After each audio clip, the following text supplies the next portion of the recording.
புஸ்தகம் 4ஆம் அதிகாரம் 13வது வசனத்தை எடுத்து வாசிக்கும்படியாக கொடுக்கிறேன்.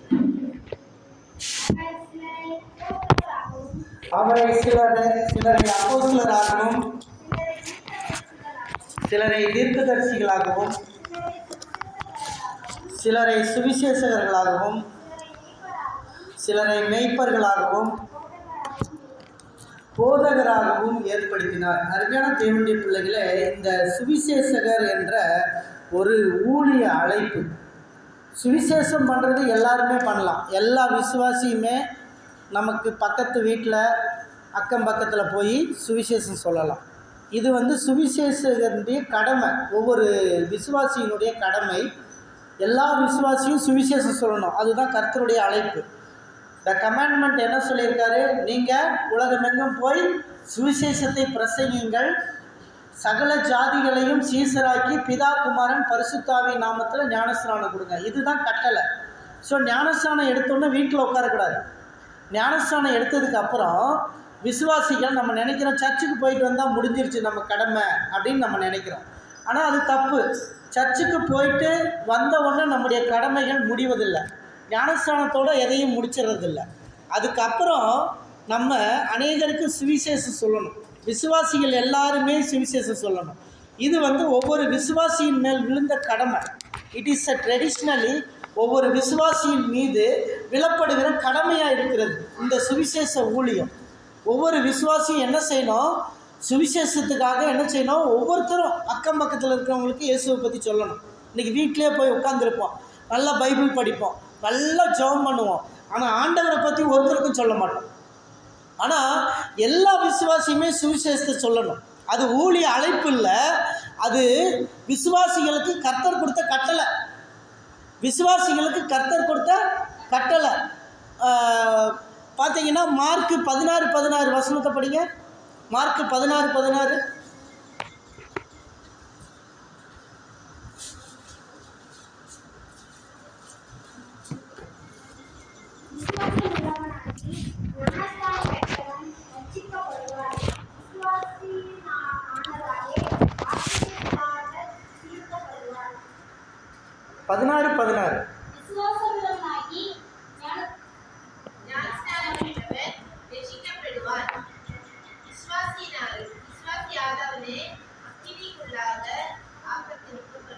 இங்கே பார்க்குறோம், விசுவாசம் உள்ளவன் ஞானஸ்நானம் பெற்றவன் ரட்சிக்கப்படுவான், ஆனால் விசுவாசியாதவன் ஆக்கினிக்குள்ளாய் தீர்க்கப்படுவான். இன்னொரு பக்கம் விசுவாசிக்காதவனை பற்றி சொல்லுது.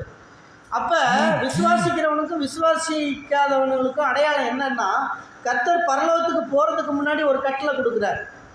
அது பார்த்தீங்கன்னா மத்தேயு 28:16 பாருங்கள். அந்த வசனம் சரியாக பார்க்கணும். 16 இருக்கா 17?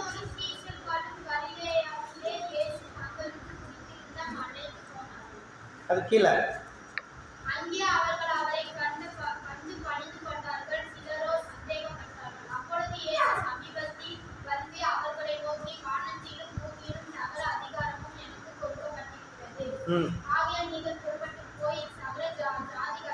விசுவாசிகளுக்கு என்ன கட்டளை கொடுக்குறாரு?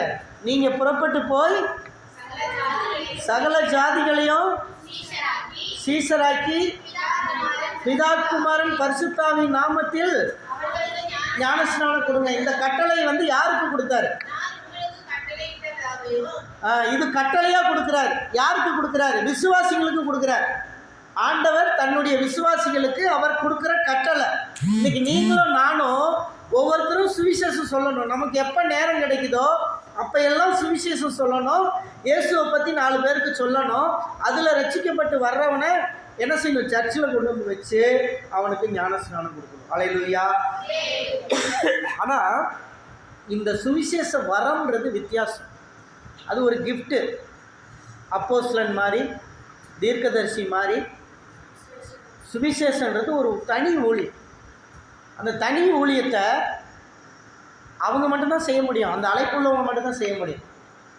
நீங்களும் நானும் எல்லாரும் போய் செய்ய முடியாது. சுவிசேஷத்தை அறிவிக்கிறது எல்லாரும் அறிவிக்கலாம். ஆனால் அந்த சுவிசேஷ ஊழியத்தை செய்கிறதுக்கு பிரத்யேக அழைப்பு வேணும்.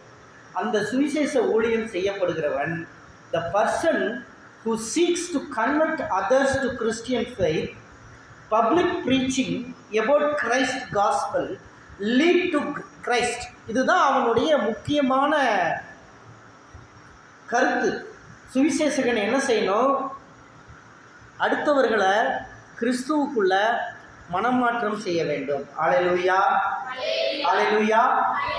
அப்படியா பொது ப்ரீச்சிங் பண்ணி பப்ளிக் ப்ரீச்சிங்கில் போய் பொது இதில் பேசுவாங்க. இப்போ நீங்கள் இப்போ நான் சொன்ன இப்போ நீங்கள்லாம் போய் செய்யணுன்றதெல்லாம் பப்ளிக் ப்ரீச்சிங் கிடையாது. நீங்கள் தனிப்பட்ட நபருக்கு பக்கத்து வீட்டுக்காரங்களுக்கு சொல்லலாம், முன்னாடி வீட்டுக்காரங்களுக்கு சொல்லலாம், அக்கம் பக்கத்தில் இருக்கிறவங்க சொல்லலாம், அது சுவிசேஷம். ஆனால் இவங்க அழைப்பு வந்தவங்க பப்ளிக்கில் ப்ரீச் பண்ணுவாங்க. தெருவில் நின்று மைக்கை வச்சு பேசுவாங்க. அவங்க தெருவிலேயே ப்ரீச் பண்ணுவாங்க.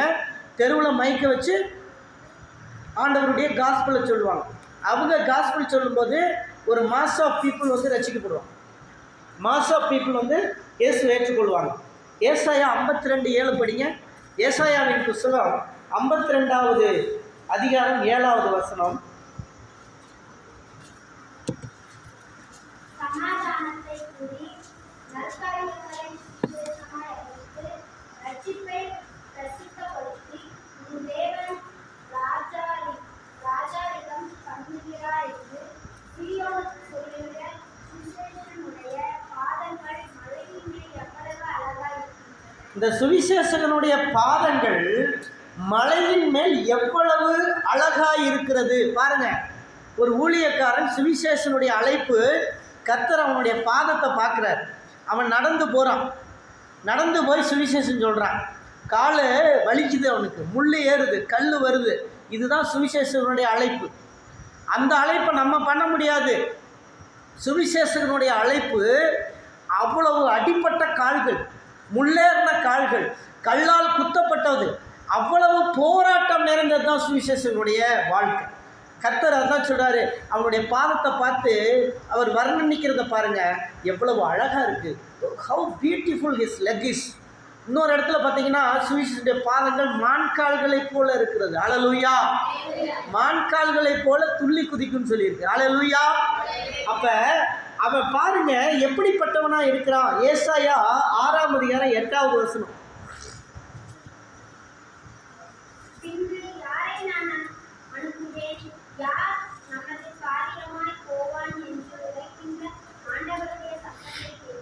அவன் யார் கேட்டா? ஏசாயா, யாரை நான் அனுப்புவேன், யார் எனது காரியமாய் போவா? அதுக்கு முன்னாடி இந்த முதலாவது வேத பாடம் வாசித்த பீலா வந்து தப்பாக ஒரு வார்த்தை வாசித்தாங்க. அசுத்த உதடுள்ள மனுஷர் மத்தியில் வாழ்ந்தேன்ற வார்த்தையை சுத்த உதடுள்ள மனுஷர் மத்தியிலேன்னு வாசித்தாங்க. எத்தனை பேர் அதை நோட் பண்ணீங்களோ இல்லையோ தெரியாது. பாருங்கள், படிக்கிற பிள்ளைகளுக்கு அசுத்தம் சுத்தமாக தெரியும், சுத்தம் அசுத்தமாக தெரியும்.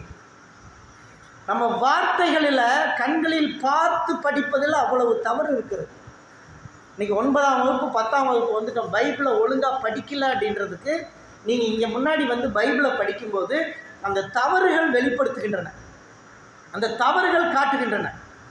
அசுத்த உதடுள்ள மனுஷன் மத்தியில் நான் வாசம் பண்ணுறேனேன்னு கர்த்தருடைய பிரசனத்தை பார்த்தோன்னா ஏசாயா நடுங்கிறான்.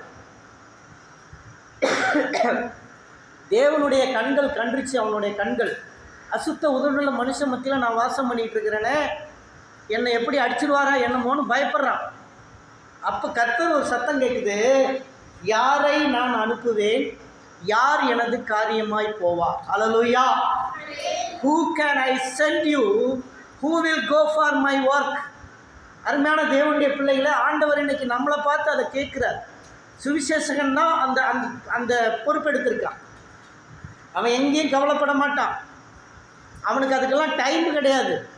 சுவிசேஷ அழைப்பு பெற்றவன் அந்த சுவிசேஷத்தை தெருவில் நின்று ப்ரீச் பண்ணிக்கிட்டே இருப்பான். நான் நிறைய ஊழியக்காரங்களை சொல்ல முடியும். ட்ரெயினில் நின்று ப்ரீச் பண்ணுவாங்க, ட்ரெயினில் ப்ரீச் பண்ணிக்கிட்டே இருப்பாங்க. நம்முடைய காஸ்பல் டீமில் பார்த்தீங்கன்னா ட்ரெயினில் வில்சன் மதுரம்னு சொல்லிட்டு ஒரிசாவுக்கு அடிக்கடி ஊழியத்துக்கு போவார். ட்ரெயின்லேயே ப்ரீச் பண்ணிக்கிட்டே போவார், ட்ரெயின்லேயே காஸ்பலை சொல்லிக்கிட்டு போவார். அவர் தான் சுவிசேஷ அழைப்பு பெற்றவர், சுவிசேஷ அழைப்புடையவர். தெருவில் நின்று இயேசுவை பற்றி பிரசங்கம் பண்ணுவார். அதுதான் உண்மையான அழைப்பு பெற்றவர்கள் செய்ய வேண்டியது. அழைப்பு பெறாதவங்க அதை போய் செய்யக்கூடாது. அல்லேலூயா, அல்லேலூயா. இப்படி கர்த்தர் கேட்கிறார், யாரை நான் அனுப்புவேன், யார் எனது காரியமா போவா. அப்ப ஏசாயா சொல்றான், என்னை அனுப்பும் ஆண்டவரே, நான் உமது காரியமாய் போவேன். அல்லேலூயா. இப்ப அருமையான தேவனுடைய பிள்ளைகளை, உங்களை பார்த்து ஒருவேளை கர்த்தர் இதை கேட்பார் என்று சொன்னார். உங்களை பார்த்து கேட்பாருன்னா நீங்கள் உடனே உட்காந்துருப்பீங்களா? உங்கள் பேரை சொல்லி கூப்பிட்டா தான் நீங்கள் எந்திரிச்சு வரீங்க ஒழியத்துக்கு. உங்கள் பேரையே கூப்பிடல, யாரை நான் அனுப்புகிறேன்னு காமனாக கேட்குறாரு, நீங்கள் எந்திரிக்க முடியுமா? அல்லேலூயா. அடுத்து கலாத்தியர் 1 11 12 வசனங்கள். கலாத்தியர் 1. மேலும் சகோதரரே, என்னால் பிரசங்கிக்கப்பட்ட சுவிசேஷம் மனுஷனுடைய யோசனையின் படியேயானதல்ல என்று உங்களுக்கு தெரிவிக்கிறேன். நான் அதை ஒரு மனுஷனால் பெற்றதும் இல்லை, மனுஷனால் கற்றதும் இல்லை. இயேசு கிறிஸ்துவே அதை எனக்கு வெளிப்படுத்தினார். அல்லேலூயா. இந்த சுவிசேஷம் மனுஷங்கிட்ட படிக்கிறது இல்லைங்க. சுவிசேஷம் மனுஷங்கிட்ட படித்தது கிடையாது. கர்த்தருடைய சுவிசேஷ அழைப்பு பெற்றவன் கர்த்தரே நேரடியாக போதிப்பார். கர்த்தரே நேரடியாக அவங்கள கொண்டு செய்ய வேண்டிய காரியத்தை செய்வார், ஏற்ற நேரத்தில் செய்வார். அப்போ சுவிசேஷம் எல்லாரும் போய் அறிவிக்கலாமா அப்படின்னா, எல்லாரும் சுவிசேஷத்தை சொல்லலாம், ஆனால் அறிவிப்பது என்பது சுவிசேஷனுடைய வேலை மட்டுமே. அல்லேலூயா. சுவிசேஷம் சொல்கிறதுன்றது பர்சனல் இவாஞ்சலிசம். இந்த பர்சனல் இவாஞ்சலிசத்தை நீங்கள் எல்லாருமே பண்ணலாம், நானும் பண்ணலாம், நீங்களும் பண்ணலாம். ஆனால் இந்த மாஸ் இவாஞ்சலிசம் பண்ணக்கூடியது சுவிசேஷ அழைப்பு பெற்றவர்கள் மட்டுமே பண்ண முடியும். அல்லேலூயா. இந்த கலாத்தியரில் 15-16 வசனங்கள் படிங்க. அப்படி இருந்தும் நான் என் தாயின் வயிற்றிலிருந்து முதல் என்னை பிரித்தெடுத்து தம்முடைய கிருபையினால் அழைத்த தேவன். எப்படி கொண்டு வந்தார் சுவிசேஷத்துக்கு? தாயின் வயிற்றில் இருந்த பொழுது பிரித்தெடுத்து கிருபையினால் அழைத்து வந்திருக்கிறார். அல்லேலூயா. சுவிசேஷகர்களுக்கு தேவனுடைய கிருபை இருக்கும். சுவிசேஷகர்களாக யாரும் கல்லெடுத்து அடிக்க முடியாது அவ்வளோ சீக்கிரம். அவன் ரோட்டில் நின்று ப்ரீச் பண்ணுவான். அதே சுவிசேஷ அழைப்பு இல்லாதவன் எவனாவது ப்ரீச் பண்ணான்னா உடனே என்ன செய்வாங்க? அரெஸ்ட் பண்ணி கொண்டு போயிடும், கல்லெடுத்து அடித்து கொண்டுருவாங்க. இதெல்லாம் நடக்கும். சுவிசேஷ அழைப்புன்றது ஒரு சாதாரணமான அழைப்பு இல்லை. அந்த அழைப்பை பெற்றவர்கள் தேவனுடைய சுவிசேஷத்தை எடுத்துக்கிட்டு போகிறாங்க. லூக்கா 1 வசனம். இதுதான் முதல் சுவிசேஷம் பைபிளில் நம்ம பார்க்குறோம். 1 வசனம். தேவதூதன் அவனுக்கு பிரதியுத்தரமாக, நான் தேவ சன்னிதானத்தில் நிற்கிற காபிரியேல் என்பவன், உன்னுடனே பேசவும் உனக்கு இந்த நற்செய்தியை அறிவிக்கவும் அனுப்பப்பட்டு வந்தேன். நற்செய்தியை அறிவிக்க முதலிலே வந்தவன் தேவதூதன். சுவிசேஷத்தை முதல்ல பண்ணவன். அப்போ தேவதூதர்களுடைய வேலையை தான் இந்த எவாஞ்சலிஸ்டுகள் பண்ணுகிறார்கள். நற்செய்தியை அறிவிக்கிற பணி தேவதூதர்களுடைய பணி. முதல் சுவிசேஷம் ஒரு தேவதூதனால் அறிவிக்கப்பட்டது. அடுத்து நம்ம பார்த்தோம்னா காஸ்பல், முதல் gospel preached by an angel. லூக்கா 2 வசனம். லூக்கா 2:10. பயப்படாதீர்கள், இதோ எல்லா ஜனத்திற்கும் மிகுந்த சந்தோஷத்தை உண்டாக்கும் நற்செய்தியை உங்களுக்கு அறிவிக்கிறேன். இந்த இடத்துல பார்க்கிறோம், முதலில் மரியாளுக்கு செய்த சுவிசேஷம், இரண்டாவதும் தேவதூதனால் செய்யப்படுகிறது. மேய்ப்பர்கள் மத்தியில் இந்த சுவிசேஷம் அறிவிக்கப்படுகிறது. மேய்ப்பர்களை பார்த்து பயப்படாதிருங்கள் என்று அறைகூலோடு இந்த சுவிசேஷம் அறிவிக்கப்படுகிறதை நாம் பார்க்கிறோம். அடுத்ததாய் நாம் பார்த்தோம் என்று சொன்னால், நம்முடைய மனம் திரும்புதலுக்கான சுவிசேஷத்தை, முதல் சுவிசேஷத்தை நமக்கு ஒரு பெண் தான் அறிவித்தாங்க. பைபிள் படி ஒரு சமாரிய பெண் தான் இயேசுவின் சுவிசேஷத்தை முதல்ல அறிவித்தாங்க. அவங்க எப்படின்னா தண்ணி எடுக்க போனாங்க. அவங்க தண்ணி எடுக்க போகிறது பகல் நேரம். பகல் நேரத்தில் அவங்க தண்ணி எடுக்கிறாங்க, தண்ணி எடுக்க போகிறாங்க. இந்த பகல் நேரத்தில் அவங்க தண்ணி எடுக்க போகிறது அதிகமாக அன்னைக்கு இருந்த சமாரிய பெண்கள் யாரும் மதியான நேரத்தில் தண்ணி எடுக்க போக மாட்டாங்க. தண்ணியெல்லாம் காலையிலே எடுத்துருவாங்க. நம்ம தமிழ் பெண்களும் அப்படி தான். தமிழ் பெண்கள் தண்ணி எடுக்கணும்னா காலையிலே எடுத்துருவாங்க, இல்லைன்னா ராத்திரி கூட எடுப்பாங்க. ஆனால் இந்த மதியானம் 12 மணி 1 மணிக்கெல்லாம் போய் தண்ணி எடுக்க மாட்டாங்க. அது சோம்பேறி பெண்கள் போக வேண்டிய வேலை. நைட் ஃபுல்லாக தூங்காமல் இருந்துட்டு விடிய காலையில் தூங்கி 9 மணிக்கு மேலே எந்திரிச்சு 10-11 மணிக்கு தண்ணிக்கு போகிற பெண்கள். நம்ம என்றைக்குமே அதிகாலையில் எந்திரிக்கணுமா? தேவனுடைய பிள்ளைகள் அதிகாலை எந்திரிக்கணும். 6 மணிக்கு முன்னாடி எந்திரிக்கிறது கர்த்தருக்கு பிரியமான காரியம் அப்படின்னு வேத வசனம் சொல்லுது. இதெல்லாம் வசனத்தினுடைய அடிப்படையில் நான் பேசிகிட்டு இருக்கிறேன். நீங்கள் 7 மணிக்கு எந்திரிச்சா பரவாயில்லன்னு சொல்லிக்கலாம். 8 மணிக்கு எந்திரிச்சா ஐயோ இன்னும் கொஞ்சம் பரவாயில்லாமல் இருந்துக்கலாம். 9 மணிக்கு எந்திரிச்சா டெஃபினட்டாக நோய் வருமா? இதெல்லாம் பைபிளில் சொல்லியிருக்கு. இந்த காரியங்களை நம்ம கடைபிடிக்க வேண்டிய காரியங்கள். இந்த சுவிசேஷம், இந்த சமாரிய பெண் தண்ணி எடுக்க போகும்போது இயேசு கிறிஸ்து அந்த பெண்ணை சந்திக்கிறார். அந்த 12 மணிக்கு அவர் காஸ்பலை சொல்கிறாரு. அவர் சொன்ன உடனே அவள் ரட்சிக்கப்பட்டு அவள் சமாரியா பட்டணத்தில் போய் முதல் சுவிசேஷத்தை அந்த மக்களுக்கு அறிவிக்கிறார். அல்லேலூயா. தன்னுடைய மக்களுக்கு அறிவித்த முதல் சுவிசேஷம் வேதத்தின் அடிப்படையில் இந்த சமாரிய பெண் தான் அறிவிச்சா. அல்லேலூயா. அடுத்தது சுவிசேஷத்தில் மத்தேயு 3:2 என்ன சொல்லியிருக்குன்னு பாருங்க. மனம் திரும்புதலின் சுவிசேஷத்தை தான் நம்ம சொல்லணும். சுவிசேஷத்தில் எங்கே போய் இயேசுவை பற்றி சொல்கிறீங்க? நீங்கள் என்னன்னு போய் பேச போகிறீங்க? சுவிசேஷம்னு போயிட்டீங்கன்னா என்ன சொல்லுவீங்க? மனம் திரும்புங்கள் தான் பேசணும். சுவிசேஷத்தில் இன்றைக்கி நிறைய பேர் என்ன செய்கிறாங்க தெரியுமா? போய் அவங்க இஷ்டப்படி எல்லாம் பேசுகிறது. நான் சுவிசேஷ ஊழியம் செய்கிறேன் அப்படின்னு சொல்லி. ஆனால் இஷ்டத்துக்கு பேசக்கூடாது. மனம் திரும்புங்கள் அப்படின்ற வார்த்தை முக்கியமாக அதில் இருக்கணும். மனம் திரும்புதலுக்கான சுவிசேஷம் தான் நம்ம பண்ணக்கூடிய சுவிசேஷங்களில் இருக்கணும் நிச்சயமாக.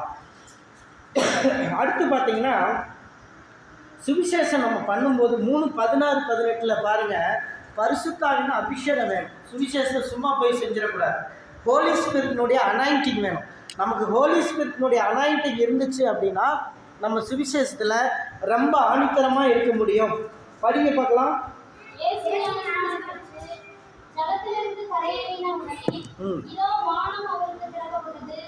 தேவ ஆவி புறாவை போல இறங்கி தம்மேல் வருவதைக் கண்டார். அன்றையும் வானத்திலிருந்து ஒரு சத்தம் உண்டாகி, இவர் என்னுடைய நேசகுமாரன், இவரில் பிரியமாயிருக்கிறேன். பார்த்தீங்கன்னா, இவர் என்னுடைய நேசகுமாரன், நான் இவரில் பிரியமாயிருக்கிறேன். சுவிசேஷகன் ஞானஸ்தானம் எடுத்த உடனே ஏசப்பா அடுத்த ஊழியத்துக்கு போகிறாங்க. ஊழியத்துக்கு போகும்போது பார்த்தீங்கன்னா ஏசப்பாவுக்கு இந்த 5 கிஃப்ட்டுமே கிரியை பண்ணும்.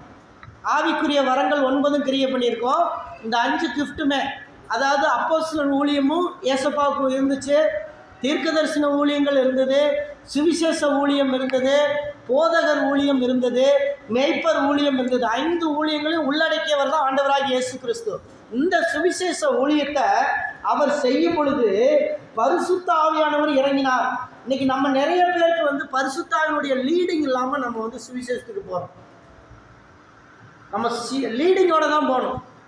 கர்த்தர் நடத்துகிறாரா, ஜெபிக்கணும், காத்திருக்கணும், உபவாசத்தில் காத்திருக்கணும். நிறைய பேர் ஃபாஸ்டிங் போடுறதே கிடையாது. ஊழியக்காரங்களில் ஃபாஸ்டிங் இருக்கணும்.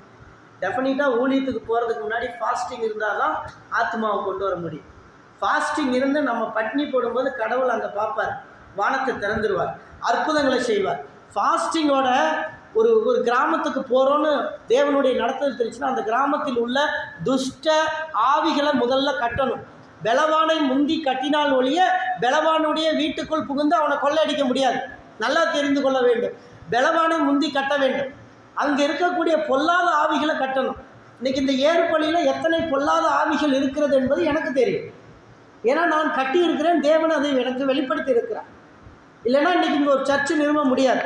இங்கே ஒரு சர்ச்சை நிறுவனம்னா இந்த பொல்லாத ஆவிகளையெல்லாம் கட்டினா தான் உள்ளுக்கு உட்கார முடியும், இல்லைன்னா முடியாது. பெலவானுடைய வீட்டுக்குள்ளே புகுந்து பெலவானை கொள்ளையடிக்க வேண்டும் என்றால் பெலவானை முந்தி கட்டியாக வேண்டும். பெலவான் கட்டப்பட்டதுனால தான் இந்த கட்டடம் கட்டப்பட்டிருக்கிறது. பெலவான் கட்டப்படாமல் இருந்திருந்தான் என்று சொன்னால் இன்றைக்கு இந்த கட்டடத்தையே உருவாக்கி இருக்க மாட்டான். அழைப்பு அதுதான். பிசாசை கட்ட வேண்டும், பிசாசை கட்ட வேண்டும். நேருக்கு நேராக கழுத்து நெரிக்க வந்த ஆவிகளையெல்லாம் நான் பார்த்திருக்கிறேன். அப்படிப்பட்ட இந்த மக்கள் வணங்கா கழுத்துள்ள மக்கள். இந்த மக்கள் அப்படியே ஒரு கிராமமே முழுவதுமாக ஒரு தீய சக்தியினால் ஆட்கொள்ளப்பட்டிருக்கிறது. பல்வேறு சக்திகள் சூழ்ந்திருக்கிறது. இப்படிப்பட்ட சக்திகள் எல்லாம் இந்த பூமியில் இருக்கிறது என்பதை அடையாளம் கண்டுகொண்டு அவைகளை கட்டி உபவாசத்திலும் ஜெபத்திலும் தான் இவ்வித பிசாசுகள் நம்மை விட்டு போகும். அல்லேலூயா. இந்த சுவிசேஷகன் அதை அருமையாக அவன் செஞ்சதுக்கு காரணம், அந்த ஊழியம் வளருவதற்கு சுவிசேஷம் யாருக்கெல்லாம் நம்ம சுவிசேஷம் சொல்லணும்? லூக்கா 4ஆம் அதிகாரம் 18-19. யாருக்கு சுவிசேஷம் சொல்ல வேண்டும்? கர்த்தருடைய ஆவியானவர் என்மேல் இருக்கிறார். தரித்திரருக்கு சுவிசேஷத்தை ஒன்று, சுவிசேஷம் யாருக்கு பிரசங்கிக்கணும்? தரித்திரருக்கு, கஷ்டப்படுற வறுமை கோட்டில் கீழே இருக்க ஏழைகளுக்கு சுவிசேஷம் சொல்லணும். ஒன்று தெரிஞ்சுக்கங்க. 2, என்னை அபிஷேகம் பண்ணி இருதயம் நறுங்குண்டவங்களுக்கு சுவிசேஷம். விதவைகள், ஹஸ்பண்டை இறந்துருவாங்க, இருதயம் நறுங்குண்டிருக்கும், பிள்ளைகள் இறந்து போயிடுவாங்க, நறுங்குண்டிருக்கும். இப்படிப்பட்ட நறுங்குண்டவங்களும் ஐடென்டிஃபை பண்ண ஒரு கிராமத்தில் சிறைப்பட்டவர்களுக்கு விடுதலை, பாவ சிறையில் இருக்கிறவர்களை பாவத்திலிருந்து விடுதலை, குருடருக்கு பார்வையை கொடுக்கணும். இதை நம்ம சுவிசேஷத்தில் நமக்கு ஹீலிங் கிஃப்ட்டு. இந்த சுவிசேஷகர்கள் எல்லாருக்கும் பயங்கரமாக ஹீலிங் கிஃப்ட்டு, சுகமாக்கும் வல்லமை கிரிய பண்ணும். நம்ம ஜெபிச்சோம்னா வியாதிகள் சுகமாகும், அற்புதங்கள் நடக்கும். நம்ம ப்ரேயர் பண்ண அற்புதங்கள் நடக்கும். சுவிசேஷம் இருக்கிறவங்க, அந்த கிஃப்ட் இருக்கிறவங்கள போய் ப்ரேயர் பண்ணாங்கன்னா பிசாசு ஓடும், போய் ப்ரேயர் பண்ணாங்கன்னா வியாதி சுகமாகும். இது 2ம் ஆச்சுனாவே நமக்கு சுவிசேஷ கிஃப்ட் இருக்குன்னு அர்த்தம். ஹீலிங் கிஃப்ட் உள்ள வந்திருக்கும். ஹல்லேலூயா, ஹல்லேலூயா. இப்படி நம்ம பார்த்து மனம் திரும்புதலுக்கு ஏற்ற மார்க் 1:15 படிங்க. மார்க் 1:15. காலம் நிறைவேறிவிட்டது, தேவனுடைய ராஜ்யம் சமீபமாயிற்று, மனம் திரும்பி சுவிசேஷத்தை விசுவாசியுங்கள் என்றார். இங்கே பாருங்க, மனம் திரும்புதலுக்கான சுவிசேஷம். காலம் நிறைவேற போகுது, சீக்கிரம் உலகத்தினுடைய அழிவு வரப்போகுது. சுவிசேஷத்தை ப்ரீச் பண்ணுறவங்க அப்படி தான் பண்ணுவாங்க. இயேசு கிறிஸ்து சீக்கிரம் வரப்போகிறார், சீக்கிரம் அவர் வருவார், இந்த பூமி சீக்கிரம் அழிய போகுது. இதுதான் அவங்களுடைய பிரசங்கமாக இருக்கும். இதுதான் சுவிசேஷனுடைய ஊழியம்.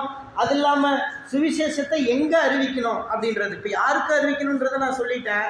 எங்கே அறிவிக்கணும்? லூக்கா 8:1. எங்கே அறிவிக்கணும்? சுவிசேஷனை எங்கே போய் அறிவிக்கணும்?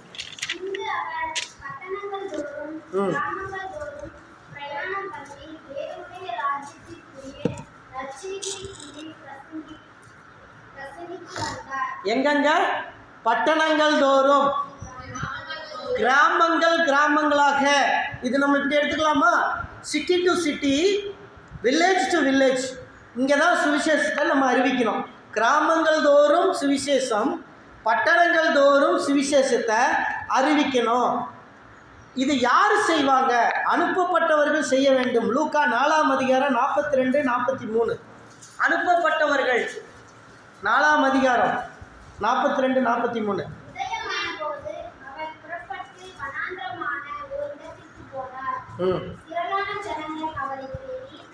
இங்கே பார்த்தீங்களா, இவங்களுக்கு சுவிசேஷ அழைப்பு இயேசுக்கு இருந்துச்சா இல்லையா? இயேசு அங்கே போய் உட்கார்றாரு, அங்கே 10 பேர் கூடுறான். இயேசு அந்த இடத்துக்கு போகிறாரு, போன உடனே அங்கே 10 பேர் கூடுறான். நமக்குள்ள ஹோலி ஸ்பிரிட்டுடைய லீடிங் இருந்துச்சுன்னா, நம்ம போனோம்னா நம்மளை தேடி ஆத்மா வரும், நம்மளை தேடி வரும். எனக்கு ப்ரேயர் பண்ணுங்கள், நீங்கள் கிறிஸ்டின்ஸா, எனக்கு ஒரு ப்ரேயர் பண்ணுங்கள், எனக்கு ரொம்ப நைட்டெல்லாம் காற்று பிசாசு மாதிரி இருக்குது, எனக்காக ஜெபம் பண்ணுங்கள். இப்படி தேடி வருவாங்க மக்கள். எப்படின்னா, பரிசுத்த ஆவியானுடைய அந்த சீல் இருக்கணும், வைராக்கியமான சுவிசேஷ தாகம் இருக்கணும். அது இருந்துச்சுன்னா நிச்சயமாக நம்ம போகிற கிராமத்தில் நமக்குன்னு ஆளை கர்த்தர் காட்டுவார். கர்த்தர் ரெடி பண்ணி வச்சுருப்பார் ஏற்கனவே. இன்றைக்கி நம்ம யாருக்கு சுவிசேஷம் சொல்லணும்? ஆண்டவரே, நான் இன்றைக்கி போகிறேன், யாருக்கு சொல்லணும், யாருக்கு அறிவிக்கணும், அவங்கள மட்டும் என் கண்ணில் காட்டுங்கன்னு சொல்லி ஜெபம் பண்ணிட்டு போங்க. அவங்கள மட்டும் கர்த்தர் காட்டுவார், தேவையில்லாதவனை காட்ட மாட்டார். எவனுக்கு நீடடா அவனை காட்டுவார். அவனுக்கு நம்ம சுவிசேஷம் சொல்லிட்டு வருவோம். மற்ற சபை விசுவாசிகளை அல்ல. நாம் நிறைய பேர் நினைத்து கொள்கிறோம் ஊழியம் என்பது மற்ற சபை விசுவாசிகளை பார்ப்பது ஊழியம் என்று. ஊழியம் அதுவல்ல. மற்ற சபை விசுவாசிகளை பார்க்க கூடாது, சாபம். மற்ற சபை விசுவாசிகளை பார்த்து நாம் ஊழியம் செய்வோம் என்றால் அது சாபம். கர்த்தருடைய ஆவியானவர் நம்மளை நடத்தணும், ஆவியானவர் நமக்கு சொல்லணும். அதில் ஒரு 2 இது இருக்குது. ஒன்று வந்து யாருக்கு சுவிசேஷம் அப்படின்றதுல 2 காரியங்கள் இருக்குது. அதில் இது வருது, மற்ற சபை விசுவாசிகளையும். அது மற்ற சபைக்கு போகிற விசுவாசி கிடையாது. அது நான் உங்களுக்கு பின்னாடி சொல்கிறேன். அடுத்து அப்போஸ்தலர் 8ஆம் அதிகாரம் 35 to 38 வரைக்கும். அப்போஸ்தலர் 8:35 to 38. அப்பொழுது பிலிப்பு பேசத் தொடங்கி இந்த வேத வாக்கியத்தை முன்னமே இயேசுவை குறித்து அவனுக்கு பிரசங்கித்தான். இவ்விதமாய் அவர்கள் வழி நடத்தி போகையில் தண்ணீருக்கு ஓரிடத்திற்கு வந்தார்கள். அப்பொழுது மந்திரி, இதோ தண்ணீர் இருக்கிறதே, நான் ஞானஸ்நானம் பெறுகிறதற்கு தடை என்ன என்றார். அதற்கு பிலிப்பு, நீர் முழு இருதயத்தோடு விசுவாசித்தால் தடையில்லதென்று. அப்பொழுது அவன், இயேசு கிறிஸ்துவை தேவனுடைய குமாரன் என்று விசுவாசிக்கிறேன் என்று சொல்லி. போதும். இதில் 2 காரியம் நம்ம பார்க்குறோம். நான் பிலிப்பு செஞ்ச அந்த விவரங்களை வந்து நான் பின்னாடி சொல்கிறேன். ஆனால் அதுக்கு முன்னாடி இயேசுவை அறியாதவர்களுக்கு போதிப்பது ஒன்று பிலிப்பு செஞ்சதில்லை. இயேசுவை அறியாதவங்களுக்கு போதிப்பது, அறிந்தவர்களை நல்வழிப்படுத்துவது. இது 2 தான் சுவிசேஷனுடைய நோக்கம். இயேசுவை அறியாதவங்களுக்கு போதிக்கணும், அறிந்தவர்களுக்கு நல்வழிப்படுத்தணும். இயேசுவை அறிஞ்சிருப்பாங்க, சர்ச்சுக்கு போவாங்க, திருப்பி வந்து சர்ச்சுக்கு போகிறத நிறுத்திடுவாங்க. இந்த மாதிரி ஆடுகளையும் நம்ம சந்திக்கணும் சுவிசேஷத்தில். இதுதான் சொல்லுது. ஒன்று இயேசுவை அறியாதவர்களுக்கு போதிப்பது, இது சுவிசேஷனுடைய முக்கியமான வேலை. 2 இயேசுவை அறிந்து சபைக்கு போகாமல் வீட்டிலே உட்கார்ந்துருக்கிறவங்களுக்கு அவங்கக்கிட்ட போய் சபைக்கு வாருங்கள் என்று அழைப்பது, நல்வழிப்படுத்துவது 2வது வகையான ஊழியம். அல்லேலூயா. அவர்கள் வேறொரு சபைக்கு போய்கொண்டு இருக்கிறார்கள் என்றால் அவர்களை நாம் விட்டுவிட வேண்டும். அல்லேலூயா, அல்லேலூயா. அடுத்து சங்கீதம் 40:10 படிங்க.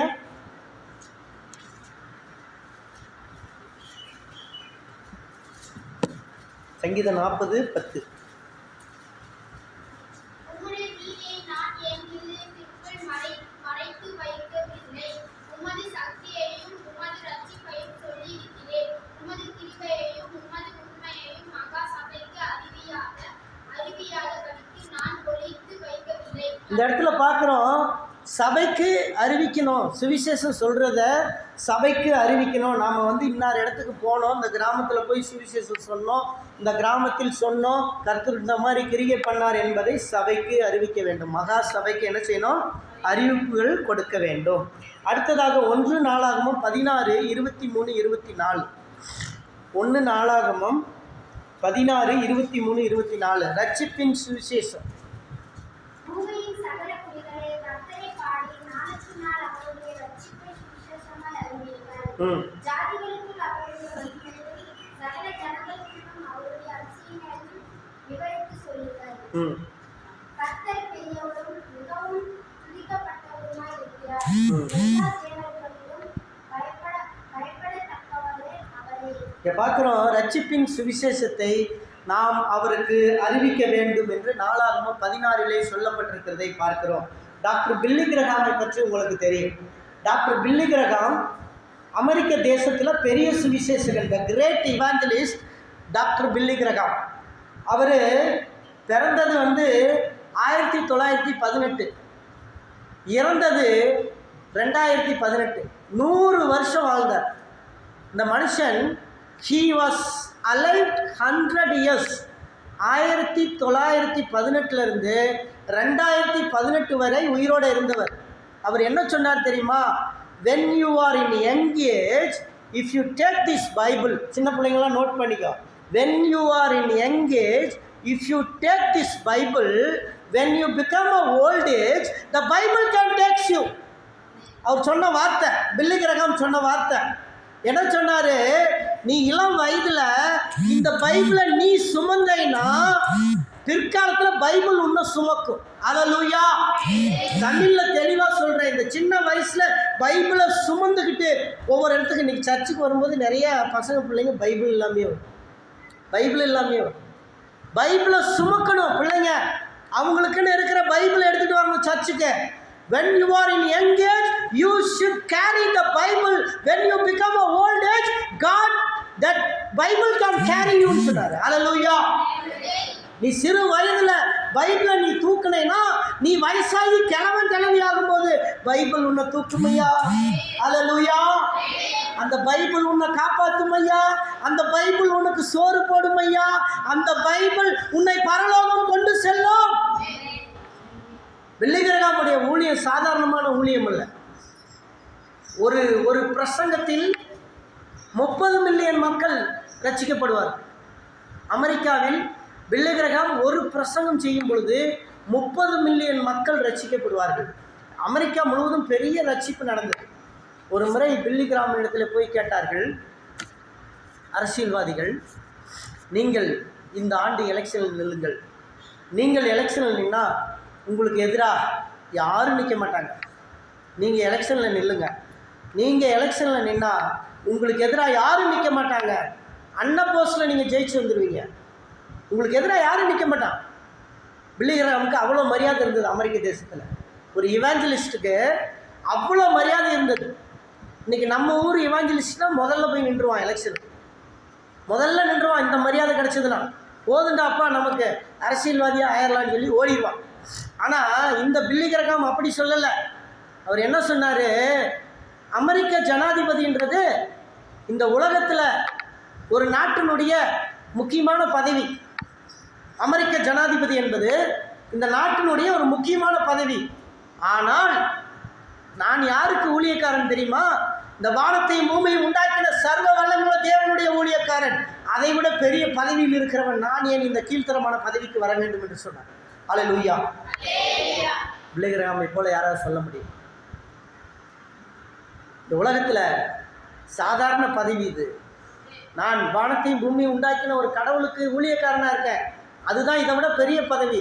அந்த பதவியில் இருக்கிற நான் எப்படி இறங்கி இந்த கேவலமான ஒரு பதவிக்கு வர்றது? வேண்டாம், எனக்கு என்னுடைய ஊழியக்கார பதவி, என்னுடைய இவாஞ்சலிஸ்ட் பதவியை போதுங்க. அல்லேலூயா. இதுதாங்க பில்லி கிரஹாமுடைய வாழ்க்கை. தன்னுடைய வாழ்நாளில் நீங்கள் பில்லி கிரஹாம் எடுத்து படித்து பாருங்கள். நெட்டில் படித்து பாருங்கள். இப்போல்லாம் யூடியூப் இருக்குது, போட்டு பாருங்கள். பில்லி கிரஹாம் எப்படியெல்லாம் ஊழியம் பண்ணார், எப்படியெல்லாம் செய்தார், எப்படியெல்லாம் சுவிசேஷத்தை அறிவித்தார், எப்படி எத்தனை மக்களை சந்தித்தார். தன் வாழ்நாளிலே ஒரே ஒரு முறை இந்தியாவிற்கு வந்திருக்கிறார். அதற்கு மேல் வரவில்லை. அமெரிக்க தேசங்களிலே அவர் சாகும் வரை 100வது வயதை எட்டும் வரை பிரசங்கித்துக் கொண்டே இருந்த மனிதர். சிறு வயதில் பைபிளை தூக்கினார். பின்னால் 100 வயசாகும்போது பைபிள் அவரை தூக்குச்சு. அல்லேலூயா. பாருங்க, பில்லி கிரஹாம் மாதிரி ஒரு ஃபர்ஸ்ட் சுவிசேஷகர் ஒரு சமாரிய பெண். யோவான் 4ஆம் அதிகாரத்தில் சொல்லப்பட்டிருக்கிறது. நீங்கள் வாசித்து பாருங்க. முதல் சுவிசேஷத்தை அறிவித்தவர் சமாரிய பெண். சமாரிய பெண்களுக்கு தான் முதல் சுவிசேஷம் போனது. வேதத்தில் இன்னொரு எவாஞ்சலிஸ்ட்டை பற்றி நம்ம பார்க்குறோம், பிலிப்பு. இந்த பிலிப்பு என்றால் அதனுடைய அர்த்தம் என்னென்னா உச்சிதமான கோதுமை மணி.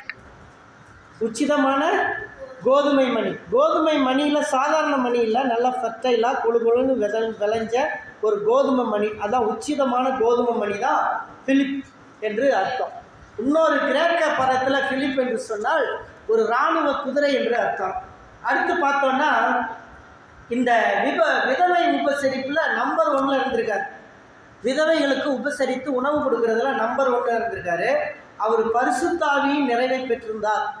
அந்த சுவிசேஷகர் பிலிப்பு பரிசுத்த ஆவியின் நிறைவை பெற்றிருந்தார். ஞானம் நிறைந்தவராக இருந்தார். நற்சாட்சி பெற்றவராக இருந்தார். அடுத்ததாக சமாரியாவிற்கு சுவிசேஷத்தை அறிவித்தார். அசுத்த ஆவிகளை விரட்டினார். நோயிலிருந்து அநேகரை குணமாக்கினார். கர்த்தருடைய தூதன் வழிநடத்துதலின்படி அவர் என்ன செஞ்சாருன்னா, கந்தாக மந்திரி காசா பட்டணத்திலேருந்து வந்துக்கிட்டு இருக்காரு. அவர் ரதத்தில் வரும்போது ஏசாயாவுடைய ஆகமத்தை வாசித்து வர்றார். அந்த ஆகமத்தினுடைய அர்த்தம் அவருக்கு புரியாது.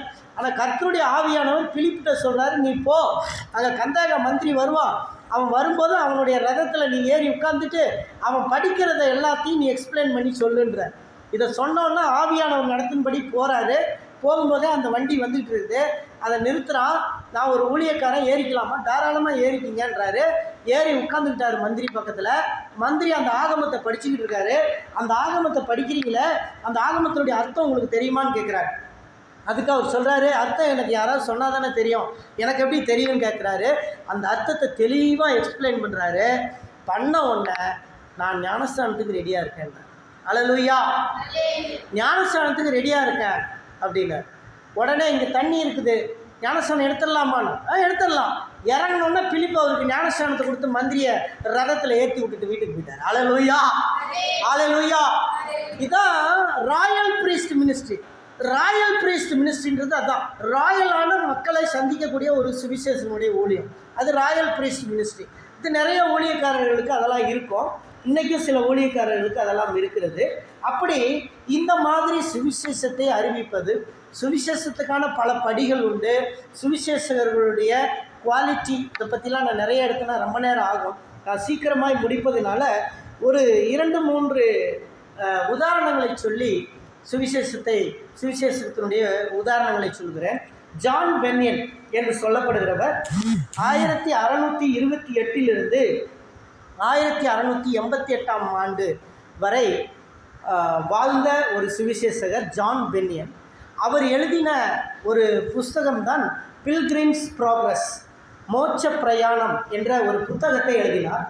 அவர் எழுதின புத்தகம் ஆண்டவராகிய இயேசு கிறிஸ்து கனவில் அவருக்கு வெளிப்படுத்தினார். ஒரு கனவு, அவர் கண்ட ஒரு கனவை ஒரு புக்காக எழுதினார். அந்த புக்கை ஒரு படமாக எடுத்திருந்தாங்க. அந்த படத்தை இந்த ஜான் பென்யன் அவர் கதாபாத்திரத்தில் எழுதப்பட்டதில் கிறிஸ்டியன் அப்படின்ற ஒரு கதாநாயகன் தான் அதில் இருப்பார். அந்த கிறிஸ்டியன் அவர் எப்படி இந்த பரலோக ராஜ்யத்தை அடைவதற்கு, இந்த ஹெவன்லி கண்ட்ரிக்குள்ளே போகிறதுக்கு எவ்வளோ கஷ்டப்படுவார் அப்படின்றத அந்த படத்தில் விவரிச்சிருப்பாங்க. அதை ஜான் பென்யன், இன்றைக்கி காலையில் கூட நான் அதை சொல்லிகிட்டு இருந்தேன். என்னுடைய பிரைட்டன் அந்த படத்தை பார்த்துட்டே வந்தான். அந்த ஜான் பென்யனுடைய படத்தை நான் அவங்ககிட்ட சொன்னேன், இந்த படத்தை பற்றி ஷேர் பண்ண முடியுமான்னு. இன்னும் 2 வருஷம் ஆகும் தான் ஷேர் பண்ணுறதுக்கு, பெரியவன் ஆனதுக்கப்புறம் ஷேர் பண்ணுறேன் அப்படின்னா. சரி, சந்தோஷம். அந்த படத்தில் என்ன சொல்லியிருக்குன்னா, அந்த கிறிஸ்டியான்றவருக்கு ஒரு பாவ மூட்டை பின்னாடி இருக்கும். அந்த பாவ மூட்டையை தூக்கிக்கிட்டு அவர் பயங்கரமாக கஷ்டப்படுவார். கஷ்டப்பட்டு வாழ்க்கையில் போயிட்டே இருப்பார். போகிற இடமெல்லாம் தோல்வி நடக்கும். போகிற இடமெல்லாம் அவருக்கு அந்த பாவ மூட்டை பின்னாடி இருக்கும். அவர் செஞ்ச பாவம், அந்த கிறிஸ்டியன் செஞ்ச திருடு, கிறிஸ்டியன் செஞ்ச பாவம், கிறிஸ்டியன் செஞ்ச எல்லா பாவமும் பின்னாடி மூட்டையாக இருக்கும். அதனால கிறிஸ்டியன் எதை செஞ்சாலும் வெற்றியே கிடைக்கல.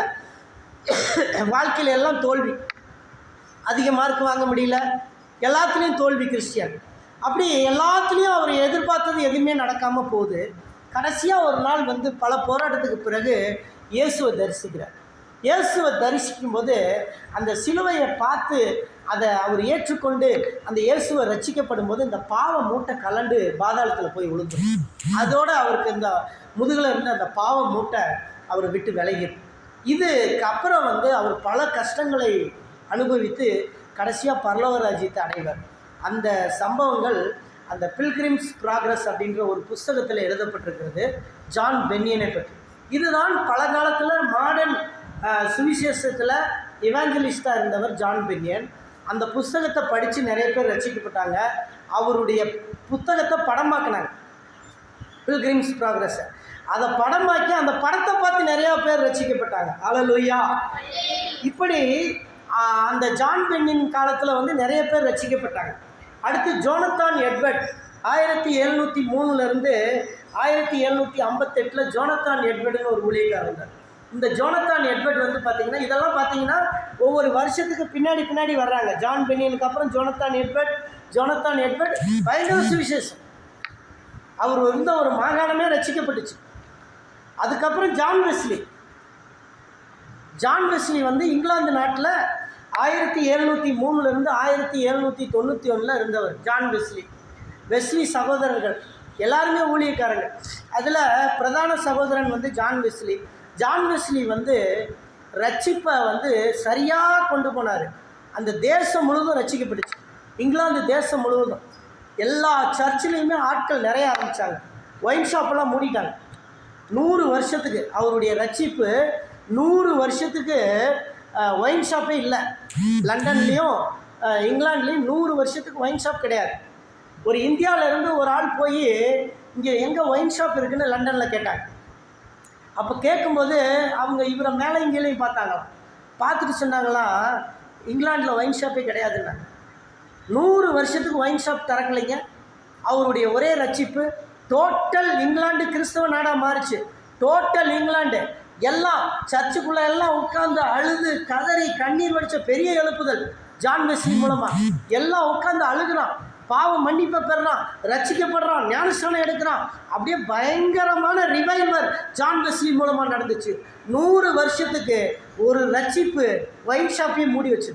இன்னைக்கு இங்கிலாந்துலேயே பயங்கர பாவம் நிறைந்த நாடுன்னா அது இங்கிலாந்து தான். இன்றைக்கி ஆட்சி செய்கிறவங்களே எவ்வளோ மோசமாக இருக்காங்க, எப்படிப்பட்ட அந்நிய தேவர்களை வணங்குகிறவர்கள் ஆட்சிக்கு வந்திருக்காங்க, அது வேற. ஆனால் இன்றைக்கி அந்த பாவம் நிறைந்த நாடு ஒருத்தனுடைய ரட்சிப்பில் 100 வருஷத்துக்கு ஒயின் ஷாப் திறக்க முடியும். கர்த்தருடைய ஆவியானவருடைய கிரியை. அப்படி இந்த ஜான் வெஸ்லியினுடைய ஊழியம் இருக்குது. இன்றைக்கி நிறைய இவாஞ்சலிஸ்ட் பார்க்குறோம், நிறையா யூடியூப்பில் இருக்காங்க, நிறையா சுவிசேஷத்தை சொல்லிக்கிட்டு இருக்காங்க. நிறைய பேர் வந்து சுவிசேஷம் சொல்கிற மாதிரி நடிப்பு பண்ணி லைக்ஸ் வாங்கிட்டும் இருக்காங்க. இப்படியெல்லாம் நிறையா பார்க்குறோம்.